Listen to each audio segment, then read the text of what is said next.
si se afecta la membrana basal, se afecta, en este caso, las células endoteliales, podríamos considerar que se trata de una glomerulonefritis. O sea, que sí, que el glomérulo está inflamado. Ahora, pero cuando se afecta el podocito como tal, ya estamos hablando que se trata de un síndrome nefrótico. Entonces, no sé si están entendiendo eso.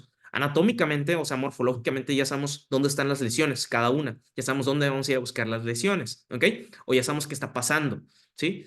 Si se daña el podocito normalmente lo que hace es evitar que la albúmina salga de ahí. Entonces, si el podocito no funciona, pues se le va a escapar. En este caso, albúmina va a prestar albuminuria, ¿ok? Va a poder prestar piuria, ¿ok?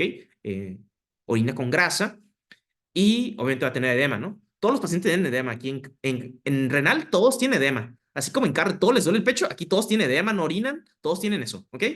Entonces aquí es mucho más frecuente en niños, ¿ok? Vean aquí, es un edema característico en la periferia, ¿ok? Edema periférico, edema periorbitario, ¿sí? Sumamente característico, ¿ok? Pero esto es por pérdida de proteínas, ¿ok? No por anticuerpos, para que lo tengan en cuenta eso. ¿Y qué pasa aquí? Bueno, estas son las diferentes presentaciones, doctores. Miren, por ejemplo, acá. Estos son los síntomas nefróticos primarios y estos son los sistémicos. Vean aquí, ahí está la diabetes, también ocasiona síndrome nefrótico, lupus también ocasiona, hay medicamentos, hepatitis, otras infecciones, etcétera, ¿no? Pero estas son las cuatro, ¿ok? Estos son diferentes, estos no son las que les mencioné con relación a las que, con, por ejemplo, la de luna creciente, la de posceptocócica, son glomerulonefritis, ¿ok? Estas son otras, ¿ok? Para que lo tengan en cuenta eso. Muy bien.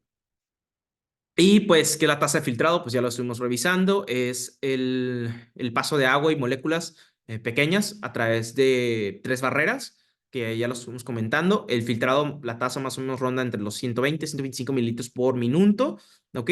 La relevancia clínica es que tenemos que tomarlo en cuenta, ¿para qué? Para hacer el diagnóstico de enfermedad renal crónica. Entonces siempre nos van a preguntar, oye, tu paciente tiene estos datos, shalala, shalala, shalala. ¿Qué estudio le vas a pedir? Y le ponen biopsia renal. No se equivocaron. Le tiene que pedir cálculo del filtrado glomerular. Si no viene eso, doctores, va a venir cuantificación de creatinina en 24 horas. Si no viene eso, va a venir medición de tasa de filtrado o calcular la tasa de filtrado. Si no viene esa, va a venir química sanguínea. ¿Por qué, doctores? Porque la química sanguínea adentro está la creatinina. ¿Sí me expliqué o no? Bueno, supongo que esos datos ya lo saben, pero pues no es, más vale decirlo. Y pues, ¿qué pasa en la enfermedad renal crónica? Pues en la enfermedad renal crónica tiene que pasar más de 3 meses y las nefronas están muriendo, ¿ok? Y más o menos lo que va a pasar aquí es que la nefrona va a perder más de la mitad de las nefronas que él tiene, ¿ok? Bueno, que tiene el cuerpo. Y obviamente el riñón como tal, pues va a empezar a perder su función. Pues el riñón trabaja con nefronas, ¿ok? Entonces, se esperaría que un paciente que tenga enfermedad renal crónica ya perdió más del 50% de sus nefronas, ¿ok? Y hay diferentes causas, como se pueden dar cuenta. Y como el paciente ya tiene menos nefronas, pues el riñón no funciona de la misma calidad.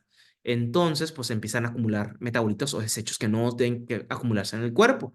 En este caso, como por ejemplo, urea, creatinina, etcétera, etcétera, ¿no? ¿Ok? Ah, y esta es la clasificación que les comentaba, la que sacó digo, miren, doctores, a veces para nosotros saber, por ejemplo, en la práctica, doctores, ¿qué hacemos con todos los diabéticos? Si ustedes tienen familiares con diabetes, ¿qué hace el doctor en la consulta? Entonces, esto lo marca la guía práctica clínica mexicana, o sea, cualquier guía, o sea, los doctores trabajamos sobre una guía y ustedes también van a trabajar sobre las guías. Y básicamente son como recomendaciones que tienen que hacer en cada consulta. Entonces, a un paciente diabético, si ustedes tienen familiares con diabetes, cada vez que haya la consulta con el doctor, el médico familiar, internista, endocrinólogo, médico general, el doctor le está pidiendo, en este caso, niveles, pues siempre le va a pedir un estudio general de orina. Lo que queremos saber es que si estás perdiendo o no proteína en orina. Y la proteína que se mide es la albúmina. Es cuando la persona pierde de 30 miligramos o 300 miligramos, ya podemos empezar a catalogar que el paciente ya tiene enfermedad renal. ¿Ok? Para que tengan en cuenta eso. Entonces, si viene en el examen un caso clínico de un paciente diabético de muchos años de evolución y la pregunta es, oye, ¿cómo puedes saber si el paciente tiene buena función renal o no? Y no viene tasa de filtrado, no viene creatinina. Tiene que venir albúmina en orina, ¿ok? Medición de proteína en orina. o proteinuria, básicamente eso. Hay rango moderado, aquí se ve, miren, hay rango moderado, hay rango severo y hay rango normal o leve, ¿no? Obviamente esperaríamos que el paciente orine menos de 30 miligramos, ¿ok? Si orina más de 300 miligramos, ya ponemos severo, ¿ok? Lo ponemos como el foco rojo, ¿no? ¿Sí? Entonces, obviamente es un paciente que hay que tenerlo en cuenta eso, ¿sale? Entonces, recuerden eso, medición de proteína en orina. Y cuando dicen proteína en orina, específicamente es la albúmina, ¿sale? Bien. ¿Cómo es que vamos a aumentar el filtrado glomerular? Ya ahorita vimos algunas cosas que lo bajan. Ahora vamos a ir a ver qué cosas lo aumentan. Bueno, primero antes que nada, quiero enseñarles unas cositas acá. Nuevamente estoy tocando acerca de la arteria aferente y la deferente. Nosotros sabemos que si bloqueamos la eferente, pues le va a llegar menos. Nosotros sabemos si le bloqueamos la eferente, pues sí le va a llegar, pero se va a concentrar aquí. Ahora la pregunta que yo les hago, doctores, doctora Liliana, doctora Celeste, ¿qué hace la presión hidrostática y la presión oncótica aquí? ¿Qué hace? Ojo, repito, y lo aclaro, la presión oncótica y la presión hidrostática solo hace que se vaya o se salga, se quede o se salga, ¿ok? El soluto, la sangre, se quede o se salga. ¿Qué hace la presión hidrostática y qué hace la presión oncótica aquí? Por ejemplo, ¿qué pasa si una persona está hiperfiltrando? O sea, ¿qué quiere decir que, por ejemplo, un ejemplo, 160 mililitros por minuto? ¿Quién creen que quién va a aparecer ahí? Presión osmótica, ¿no? En el Va a aumentar túbulo. la presión oncótica, exactamente. ¿Por qué otras? Porque hiperfiltrar mucho, todo en exceso es malo, ¿no? Chambear mucho es malo, ¿sí? Desvelarse es malo, ¿ok? Entonces, doctora Mariana, ¿qué va a hacer la presión hidrostática entonces aquí? Si la oncótica es la que disminuye el filtrado, la hidrostática, ¿qué va a hacer aquí, doctora? Pues lo va a aumentar. Lo va a empujar y lo va a llevar hasta la parte de la deferente, doctora, ¿sí? Entonces, pues es importante saber eso, que la vasoconstricción es diferente, es independientemente de las presiones, ¿sí? Todo esto lo vamos a llevar a la tasa de filtrado glomerular, otra vez, estimado, ¿ok? Y nuevamente, pues lo normal es que tiene que ser de 125 mililitros por minuto, ¿ok? Y, por ejemplo, acá tenemos la falla prerrenal, ¿ok? En la falla prerrenal, el paciente va a empezar a acumular rápidamente, súper rápido, niveles de uremia, ¿no? Entonces, por eso hay azotemia. Y en la falla intrínseca, obviamente tiene que haber algo dentro del riñón que está fallando, por ejemplo, los túbulos, ¿no? ¿Sí? ¿Y qué pasa en la falla postrenal? Por ejemplo, las piedras en los riñones, ¿sí? No, o sea, yo genero orina, pero no sale porque el uretero está tapado. Entonces va a regresar y te puede generar una hidronefrosis, ¿no? Por ejemplo, anomalías congénitas, por ejemplo, el riñón en herradura. El riñón en herradura ocasiona síndrome postrenal, ¿no? Una falla renal de origen postrenal. Y cosas así, ¿no? Tumores, etcétera, ¿no? Por ejemplo, un cáncer en la vejiga, pues también ocasiona una falla postrenal, ¿sí? Entonces, ¿qué es lo importante de esto? Que la más común de todas, obviamente, es la prerrenal, ¿ok? Y aquí están las causas, ¿no? Por ejemplo, hipovolemia y gasto cardíaco bajo. Por ejemplo, una persona que tenga una falla cardíaca, por ejemplo, insuficiencia cardíaca, pues también su riñón va a empezar a fallar y va a desarrollar un síndrome que se llama síndrome cardiorrenal, ¿sí? Que ya lo vieron en su momento, supongo. Y la otra es, por ejemplo, que tenga falla hepática. Por ejemplo, si tiene falla hepática, ¿qué le va a pasar al riñón? Bueno, está perdiendo, en este caso no va a haber albúmina, entonces la albúmina no va a poder transportar cosas, ¿sí? La otra es que las presiones oncóticas y hidrostáticas se van a se van a encontrar alteradas todas, ¿no? Entonces, obviamente, hay un estudio que ustedes supongo que lo vieron, es medir FENA, ¿sí? La FENA es el que va a decir si el paciente tiene daño perrenal, intrínseca o postrenal. Entonces, doctores, si se dan cuenta, yo les solté varios estudios, pero específicamente es FENA. ¿FENA para qué es? Es para falla aguda, ¿sí? Falla aguda. El diagnóstico, ¿cómo se hace? Con FENA, con cálculo de FENA, ¿sí? ¿Y cómo se hace el diagnóstico de enfermedad renal crónica? La enfermedad renal crónica lo haces con medición de creatinina sérica, ¿sí? Es diferente, ¿sí? O la otra es cuantificación de orina por 24 horas. Pero la creatinina sérica es la más sencilla de todas. ¿Por qué? Porque con esa vas a poder calcular MDR, y pues automáticamente calcular tasa de filtrado glomerular. Pues está esta, la que les comento, y también está MDR, ¿no? Podemos buscar MDR. pues tenemos que preguntarle el género de la paciente, que es la que van a tener. Tienen que ponerle atención ahí. Es hombre o mujer, ¿no? Tienen que leer si es hombre o mujer. Pues vamos que tiene 60 años. Pues por ejemplo, doctora, su familiar, no sé. Esta es creatinina sérica, por ejemplo, tiene una creatinina de 3 miligramos, ¿ok? ¿Es raza negra? No, es mexicano. Entonces, pues ya la calcularon y tiene esto de filtrado. Pues tiene muy poco filtrado, ¿no? Obviamente tu paciente pues tiene daño renal, ¿sí? ¿Me expliqué? Le enseño la otra calculadora que es la de Korkov. GF Equation. Net Cal- No, otra vez lo tienes que calcular en el KDEPI. Pero KDEPI, el problema es que son varias, no sé cuál se aprendieron ustedes. Y, por ejemplo, otra vez es hombre, no sé cuántos tenga su familia, otra, 80 años. Obviamente, mientras más años tenga, peor. ¿Por qué, doctores? Porque fisiológicamente ya disminuyen las nefronas. Pero, por ejemplo, si le ponemos a alguien joven, 25 años, y que sí, acá, dice, a ver, no, 21. Ok, aquí está. Niveles de creatinina normales. Por ejemplo, aquí 2.5. 36, muy mal filtrado. ¿Ok? Pésimo, ¿no? Entonces, ese paciente, pues, considerar opciones de tratamiento, ¿no? Ahora, pregunta, ¿qué variable se modificó de esta ecuación a esta ecuación de acá, doctores? ¿Qué les van a preguntar? Esto, la raza. MDR considera raza. ¿Ok? ¿Ya lo tienen? MDR considera raza como variable y CKD-EPI no considera eso. ¿Ok? Y los dos utilizamos creatinina sérica. Por ejemplo, doctora Mariana, ¿ves aquí inulina? Pues no, es poco práctico, otra, porque sale más caro medirte inulina que medirte creatinina, porque la creatinina ya viene incluida en la química sanguínea. ¿Sí me expliqué, doctora Mariana? Sí, Doc. Sí. Va. Bueno, este paciente tiene un estadio 3B. Es súper fácil, te da el diagnóstico. Por ejemplo, te preguntan, ¿qué vamos a hacer después? ¿No? Y te explica cómo qué tratamiento le vas a ofrecer, qué cosas le vas a ofrecer. Y todo es algorítmico, ¿no? En la práctica. Es muy, muy sencillo, pero obviamente pues, tienes que tenerlo presente. Pero realmente las historias clínicas que vienen en los hospitales, obviamente no te deja avanzar si no le haces esa pregunta o no lo respondes.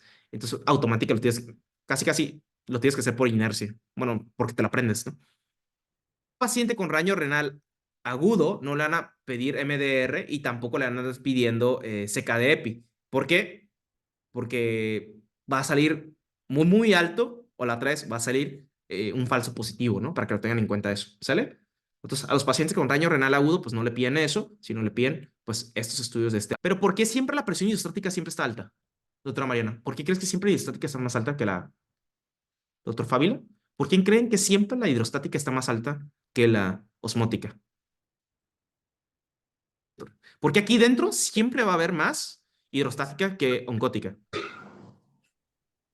Y va desde el inicio de lo que les enseñan. Pues básicamente la hidrostática siempre tiene que estar alta. ¿Por qué, doctores? Porque la hidrostática, ¿a qué lo hace? Con agua, ¿ok? Entonces, ¿qué está filtrando el riñón? Agua. Entonces tienes que ponerla a chambear el riñón. O sea, tiene que haber más presión hidrostática. ¿Por qué? Porque la oncótica está muy alta, no hay tasa de filtrado. El chiste es que haya tasa de filtrado. ¿Se acuerdan que les dije, oye, no está bien no tener filtrado? Es mejor que haya filtrado. ¿Por qué? Porque así estás seleccionando cosas y puedes excretar lo que no tiene que ver en tu cuerpo. O sea, si ven esta imagen, la presión hidrostática siempre está alta, a comparación de la coloidosmótica o la osmótica. ¿Ustedes por qué creen, doctores? ¿Por qué? Porque la hidrostática está haciendo que se mueva los solutos hacia el glomérulo para que haya tasa de filtrado. ¿Qué hace, por ejemplo, la oncótica? La oncótica lo que hace, no, quédate conmigo, no te vayas, no te vayas. Y si se va a la orina. Por ejemplo, y les van a preguntar, oye, ¿cuál es la que sí preguntan? Esto lo que acabas de hacerle, esta pregunta que les acabo de hacer, esta explicación que les acabo de dar, sí lo preguntan, sí lo preguntan. Te van a preguntar, oye, ¿cuál es la presión más importante? Si te preguntan cuál es la más relevante para ti, es la hidrostática. ¿Y ahí en qué medicamentos bloquean la hidrostática? Los checas. Los checas bajan la presión hidrostática. Y por eso baja el filtrado glomerular. ¿Sí? Entonces, por eso es relevante eso, para que lo tengan en cuenta. Apunten, los antihipertensivos bajan la presión hidrostática y por eso bajan la tasa de filtrado glomerular. De hecho, si lo buscan ustedes en los dibujos que le pasé, según yo lo escribí eso, según yo sí lo escribí, doctora Colmenero o doctora Celeste. Y ahí viene eso, que los yecas bajan el filtrado glomerular. De hecho, sí. Me acuerdo que sí, les pregunté eso hace un momento. Pues sí, todo el tema es filtrado glomerular.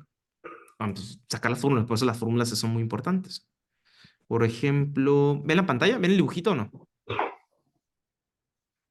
¿Ven esto de acá? Esto, ¿sí lo ven? Habíamos visto los antihipertensivos y habíamos dicho que los yecas bajan el filtrado. Creo que la doctora Mariana lo respondió, ¿no? Y por eso hay veces que contraindicamos el uso de los yecas, ¿por qué? O los antihipertensivos, ¿por qué? Porque bajan el filtrado. Entonces el chiste con la enfermedad renal crónica es que de por sí ya está baja, entonces le vas a bajar más el filtrado, ¿no? Ellos tienen que desechar, ¿ok? Recuerden, es un solo 1%, pero ese 1% es muy importante que se va a la orina, ¿no? Entonces una persona va a orinar menos, ¿no? Así como también te puedes dar cuenta. Entonces, normalmente el líquido filtra libremente, perdón, el riñón filtra libremente el líquido, que es sangre, ¿ok? ¿Y para qué? Para generar orina, ¿no? Es lo que hemos dicho. Entonces, habíamos platicado de la presión oncótica y la presión hidrostática, ¿sale? Que la que dice que se abrevia con P y la otra es que se abrevia con un 2, ¿ok? Bien. Entonces, siempre te van a preguntar, oye, ¿cuál es la presión más importante para que siga habiendo filtrado glomerular? Presión hidrostática. Entonces, el filtrado glomerular aumenta o disminuye dependiendo de la presión, ¿no? Y justamente se los pregunté hace un ratote, ¿no? Entonces, por ejemplo, por ejemplo, aquí van 100 mililitros de mercurio, ¿ok? Esta es de la hidrostática. Pero, oye, bájale poquito, ¿no? Bájale poquito. ¿Por qué otra vez? Porque si pones a trabajar muy rápido el glomérulo, empieza a fallar luego, ¿sí? Mejor se lo bajas la presión. ¿Cómo le bajas la presión? ¿Cómo, doctores? La hidrostática va a empezar a disminuir. ¿Por qué? Porque estamos vasoconstriyendo. Entonces ya hay menos.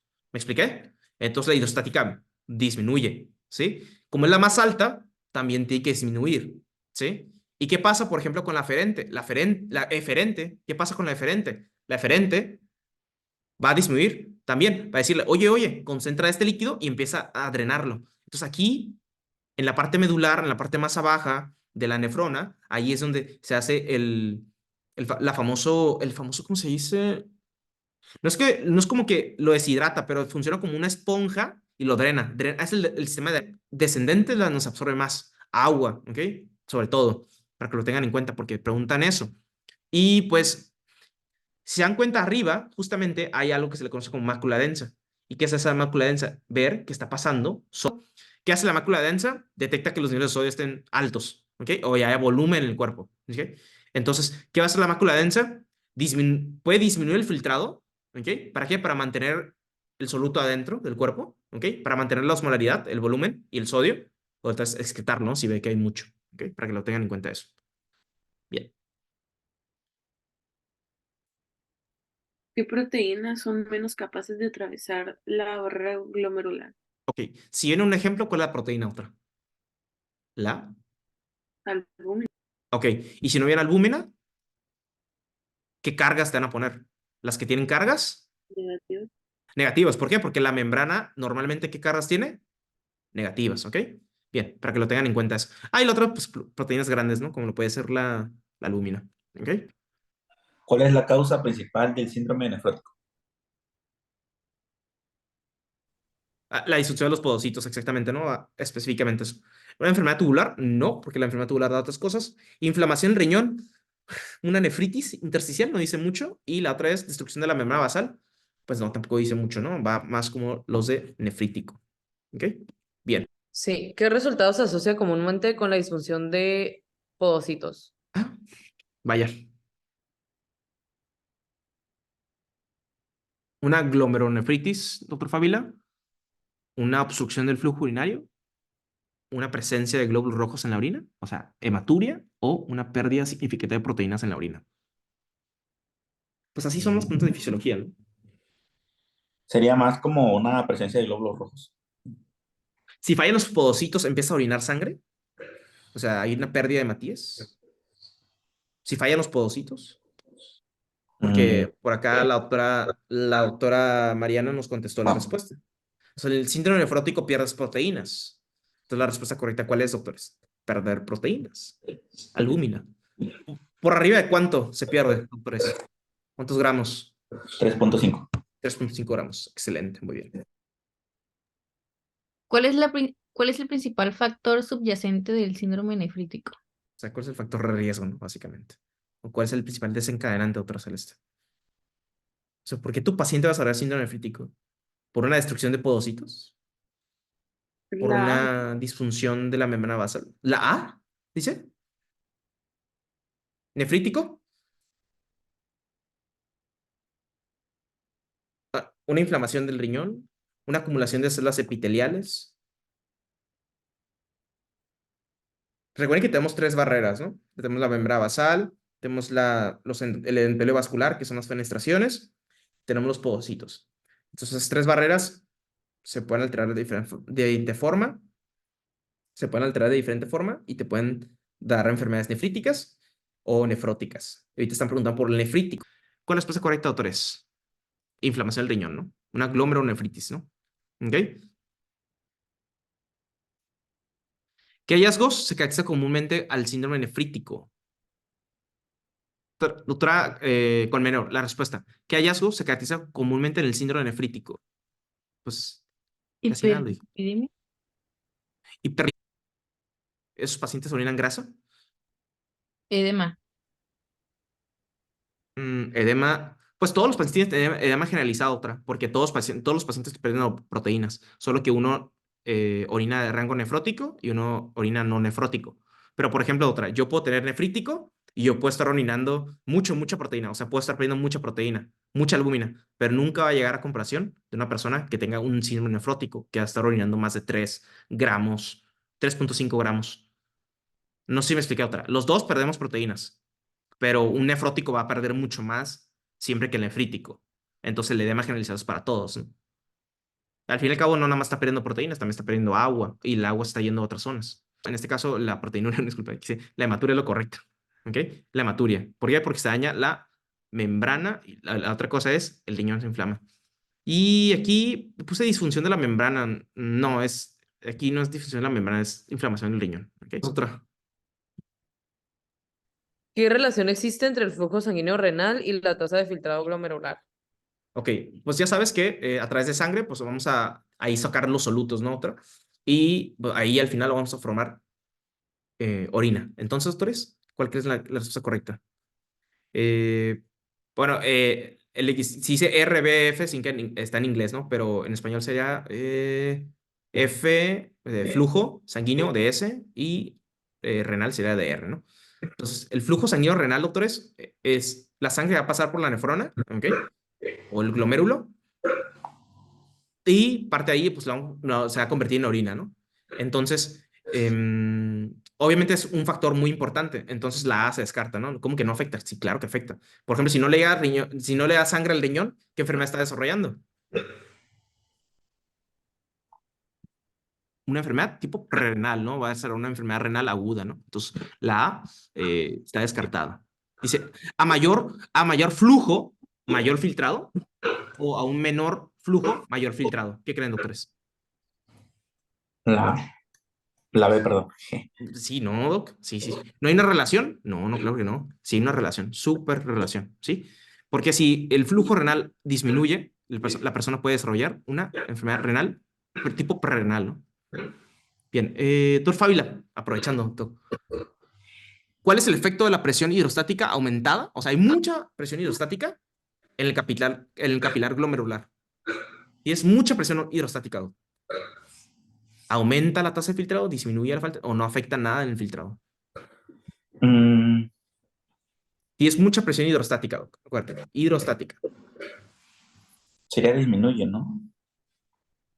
¿Qué dice otra Liliana, otra Celeste, otra Mariana, otra Colmenero? Cuando la presión hidrostática aumenta, ¿disminuye el filtrado? Aumenta también, ¿no? Aumenta, ¿no? Claro. Recuerden, en la nefrona, sí, siempre que va a haber más presión hidrostática o presión oncótica. hidrostático. Sí, va a haber más presión hidrostática. Y cuando filtra mucho, o sea, cuando está filtrando mucho, va a haber un momento, por ejemplo, las imágenes de acá, va a haber un momento en que va a bajarse esa presión. Por ejemplo, doctor Favila, esta imagen de acá hace un momento que vimos, si te diste cuenta, Doc, ahí van 100. Entonces es un exceso para eso. Entonces normalmente que es como 62, 63. Entonces va a haber un momento en que tienen que bajar ese filtrado, o sea, le va a decir, hey, párale, párale, párale, porque si sigues filtrando, no vamos a poder absorber nada. Entonces va a haber un momento en que se filtre muy poco, ¿no? Por la presión. ¿Me expliqué, Edu?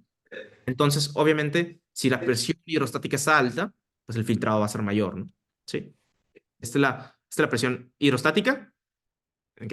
Y esta, doctores, pues esta va a lo contrario, ¿no? ¿Qué sucede cuando hay un incremento de la presión oncótica en el capilar glomerular? Disminuye la tasa del filtrado glomerular. Entonces, yo creo que les pueden hacer preguntas de ese tipo con relación a las presiones oncóticas. Realmente, yo nada más le veo así como que, ¿qué preguntas les van a hacer? Yo de estas, como no las van a profarma, pues dudo que les pongan esto. Pero, por ejemplo, ¿y si yo quitara, por ejemplo, esto? ¿Qué sucede cuando, por ejemplo, si yo pusiera, por ejemplo, pongo esta pregunta, pero nada más le modifico algo, doctores, pero va a ser la misma respuesta? ¿Por qué sucede cuando hay un incremento de la presión oncótica en el glomérulo? Pues obviamente disminuye el filtrado, ¿ok?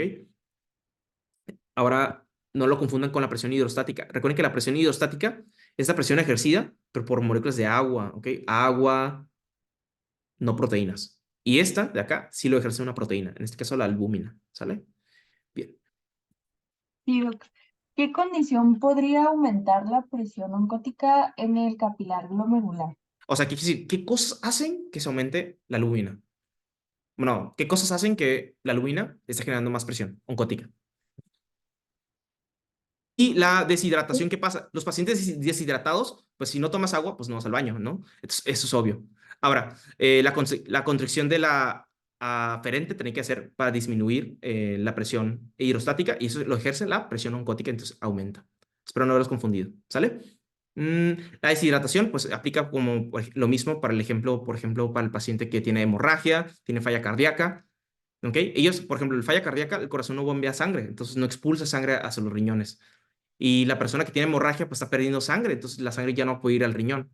Y la persona que no toma agua, pues no está mandando la señal para que el cuerpo orine, ¿no? Entonces, pues, eso eh, va a hacer que aumente la presión oncótica. ¿Por qué? Porque la presión oncótica es decir, hey, yo no quiero perder nada de sangre, ¿sí? Porque si yo pierdo sangre, se va a orinar todo. Entonces, por eso mismo, la presión oncótica ejercida, o sea, cuando es mayor la presión oncótica, pues va a disminuir el filtrado glomerular. ¿Por qué? Porque evita que se pierde líquido por la orina. Entonces se ve más o menos así, doctores. Entonces, si dijera la opción aferente, Aferente, sí podría exactamente. ser. Sí, la aferente sería la correcta, ¿no? Pero obviamente hay dos respuestas correctas, no será válido que tuviera dos respuestas correctas. Por ejemplo, una persona que está sangrando, o tiene falla cardíaca, o por ejemplo, hemorragia, por ejemplo, hemorragia, una cirugía, doctores. Por ejemplo, una cirugía, ¿no? Una cirugía, eh, deshidratado, porque no ha tomado agua. Porque hace un momentazo les pregunté, oigan, los pacientes que toman yecas, ¿qué les recomiendan a los pacientes que tomen mucha agua? ¿Por qué? Porque los yecas hacen que evite el filtrado glomerular, ¿ok? Y la otra es, pero ojo, baja el filtrado glomerular porque no toma agua, no porque baja el filtrado glomerular solito, ¿ok? No se confundan ahí. Y la otra que les dije es, aquí está, es falla cardíaca. Los pacientes que, por ejemplo, los pacientes que tienen falla cardíaca, hemorragia, o por ejemplo cirugías, deshidratado, o sea, falta de ingesta de agua, o la otra es estar vomitando, tener diarrea, ¿ok? La diarrea también te puede dar una falla renal aguda, ¿ok? Vómito, ¿ok? Las personas bulímicas, etcétera, etcétera, ¿no? La falla cardíaca, como el corazón late muy lento por la bradicardia, si por la bradicardia el ritmo, la frecuencia cardíaca está muy baja, pues el corazón no va a mover sangre, entonces no va a mover sangre ¿a dónde? A los riñones. Entonces el riñón le llega muy poco, ¿no? Entonces, ¿qué tiene que hacer esto? Esto va a generar que la presión oncótica aumente, ¿ok? ¿Y qué va a hacer la presión oncótica? Con albúmina. Por albúmina, retener, ¿no? Retener agua, ¿sí? Bien. Pero, por ejemplo, esto mismo también te activa el sistema renin-angiotensina-aldosterona. Y obviamente también te activa la ADH. ¿Por qué? Porque la ADH lo que va a hacer es evitar, generar antidiuresis y el sistema renina-angiotensina en este caso, pues esto lo que va a hacer el sistema renina-angiotensina es la angiotensina 2 constreñir a las dos arteriolas, ¿no? Pero principalmente constreñir a la arteriola aferente. No, eferente, disculpa, eferente. ¿Ok? Bien. Y la antidiuresis, pues obviamente esta es evitar diuresis, lo bloquea, y la persona no orina, ¿sale? Entonces, por todos esos mecanismos que les voy a explicar de la albúmina, pues evita que se pierda volumen en el cuerpo, ¿no? Entonces, eso es esa es la presión oncótica, y pues obviamente este paciente va a tener el filtrado glomerular disminuido. Tasa de filtrado glomerular disminuido, ¿sale? Ok. ¿Cuáles son las 3 capas del filtro selectivo del glomérulo? Pues nada más hay tres filtros, tres barreras, ¿no? ¿Cápsula de Bowman? No, Bowman no. Por ejemplo, túbulo proximal, no. Túbulo proximal no. ¿Ok? ¿Túbulos renales? No. ¿Podocitos? Sí. Entonces vamos a buscar los que tengan podocitos. ¿Endotelio? Sí. ¿Entero capilar o entero vascular? Sí. ¿Membrana basal glomerular? Sí. Entonces, ¿cuál es la opción correcta, doctores? La opción B, ¿no? Según yo. La B, ¿no? B. B de bebé. ¿Sí? Aquí viene cápsula Bowman, no. Y túbulo proximal, no. Las tres barreras son estas. ¿Ok? Bien, doctor Fabila. Fabila, doc, ¿qué factor regula principalmente la tasa de filtrado glomerular? O sea, que a ver que haya mucho, que a ver que haya poquito, que a ver que haya mucho, que a ver que haya poquito. A ver, ¿qué factor regula la presión? Mm, mm, Por ejemplo, ahí sí, presión arterial sistémica. Por ejemplo, tú puedes tener 120/80 de presión arterial, puedes tener 130/80. ¿Tú crees que eso es importante? ¿La presión arterial sistémica? sí. Ok. Y, por ejemplo, ahí dice concentración de proteínas en la sangre. Pues no, obviamente no aclara qué proteínas, ¿no? Pero supongo que se refiere a la albúmina. ¿Nada más la pura albúmina funciona? ¿Regula eso? ¿La pura albúmina regula eso? No. Entonces, el flujo de la sangre, pues aquí se refiere con flujo de sangre. Sangre, que se mueva la sangre, que no haya sangre, que haya anemia. Eso nada más. O sea, el flujo de sangre, que pasa sangre es lo único que va a hacer que cambie el filtrado, o sea, aumente o disminuya. Tampoco. No, entonces ocupamos las presiones, ¿no? Siempre va a ser importante las presiones. La presión gótica y la presión hidrostática capilar, ¿no? ¿Ok? Yo decía lo de la presión arterial porque se supone que si hay mucha causa glomerulosclerosis, ¿no? Ah, sí, pero bueno, obviamente sí comprendo que digas ahí. Por ejemplo, la glomerulosclerosis que da el signo de glomérulo en forma de cebolla, en onion shape. Entonces, obviamente sí es importante esa, ¿no? Pero aquí está hablando del filtrado glomerular, ¿no? No te está preguntando como, oye, o sea, a la larga, si te preguntan por patología, pues sí sería importante, doctor. Ahí tiene que aclararte, ¿no? Que el paciente tiene antecedentes de hipertensión crónica, maltratada, etcétera, ¿no? Pero ahorita, en un paciente sano, cualquiera. Y no, independientemente de dedo, el filtrado siempre va a ser secundario a la oncótica y la hidrostática. Porque la oncótica es la que va a dejar que entre agua al glomérulo. ¿Sí? Recuerda que la albúmina no entra por ahí, entonces se lo queda. Y la isostática es la que arrastra agua, ¿no? Entonces va a dejar que entre. Entonces es mucho más importante eso. ¿Sí? Pero muy Sí. buena, Doc? Es muy buena, ¿eh? La glomerulosclerosis, que es crónica, pues sí, obviamente va a un fallo en el filtrado, ¿no? Obviamente porque no, está esclerosado, está endurecido, no funciona. Pero, pero es mucho más importante la presión. Que si tuviera glomerulosclerosis lo perdería, ¿eh? Perdería todas esas presiones. Debería haber más hidrostática. ¿Cuál de las siguientes presiones favorece la filtración en el glomérulo? Ok, la favorece. Recuerden que este signito significa presión oncótica, pero esta es presión oncótica en la cápsula de Bowman. Y esta es presión oncótica en el glomérulo. Y la hidrostática, pues se refiere como P. Ok, recuerden eso. Lo puse así porque no sé si lo vieron así o no, pero igualmente creo que ahí viene presión hidrostática. Ok. ¿Las presiones tienen que estar en la cápsula de Bowman o tienen que estar en el glomérulo o en la membrana basal? Una pregunta nada más. Pregunta, doctor Fabila, doctora Mariana, doctora Lilian.